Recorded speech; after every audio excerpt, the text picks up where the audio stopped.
সেই সুযোগকে কাজে লাগিয়ে বাংলাদেশকে আমরা উত্তরোত্তর সমৃদ্ধির দিকে নিয়ে যাব। শ্রীকৃষ্ণের স্মৃতির প্রতি শ্রদ্ধা জানাচ্ছি, আপনাদের প্রতি আবার সম্মান জানাচ্ছি। জন্মাষ্টমীর যে মিছিল আছে সেই মিছিল সফল হোক। আমাদের এখানে যারা শুধু হিন্দু খ্রিস্টান না, সকল ধর্মে যারা মানুষ আছেন, আমরা সম্প্রীতি নিয়ে বাস করি, এরকম একটা বাংলাদেশের প্রত্যয় ব্যক্ত করে আমার বক্তব্য শেষ করছি। ধন্যবাদ।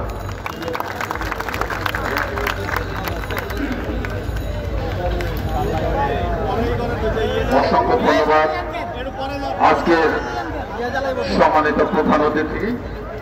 বক্তব্য রাখার জন্য সবিনয় অনুরোধ করছি আজকের এই আলোচনা সভার সম্মানিত সভাপতি, মহানগর সার্বজনীন পূজা কমিটির সম্মানিত সভাপতি জয়ন্ত কুমার দেব মহোদয়কে।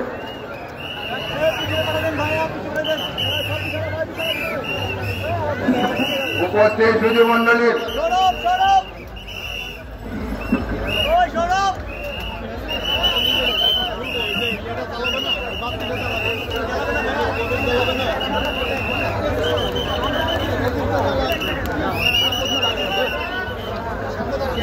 উপস্থিত শ্রোতা মন্ডলী,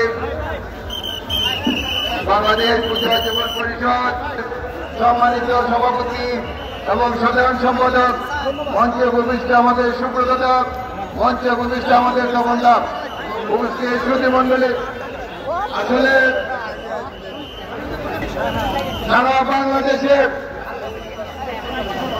বন্যায় মানুষ আজকে বাড়িতে থাকতে পারছে না। উপস্থিত আমাদের নেতৃবৃন্দ প্রধান অতিথি সহ এই পর্যায়ে নোংরা পদ পর্যন্ত করে আমাদের বাংলাদেশ পূজা পরিষদের সাধারণ সম্পাদক সভাপতি, সাধারণ সম্পাদক সহ নেতৃবৃন্দ নোংরা পদ প্রচারণ করে আজকের ঐতিহাসিক মিছিল উদ্বোধন করছেন এবং আমাদের যারা মিছিলের উপযোগী আছেন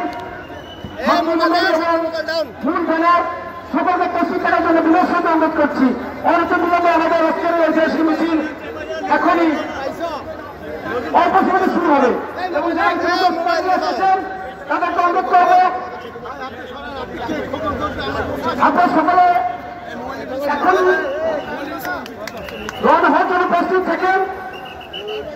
ইতিমধ্যে উদ্বোধন করলেন আজকের মাননীয় প্রধান, মাননীয় উপদেষ্টা জনাব মোহাম্মদ রাহিদুল ইসলাম আজকের ঐতিহাসিক মিছিল উদ্বোধন করলেন এবং আমাদের নেতৃবৃন্দ, প্রধান অতিথি এবং উদ্বোধক এখনই আমাদের মিছিলে অংশগ্রহণ যাবেন।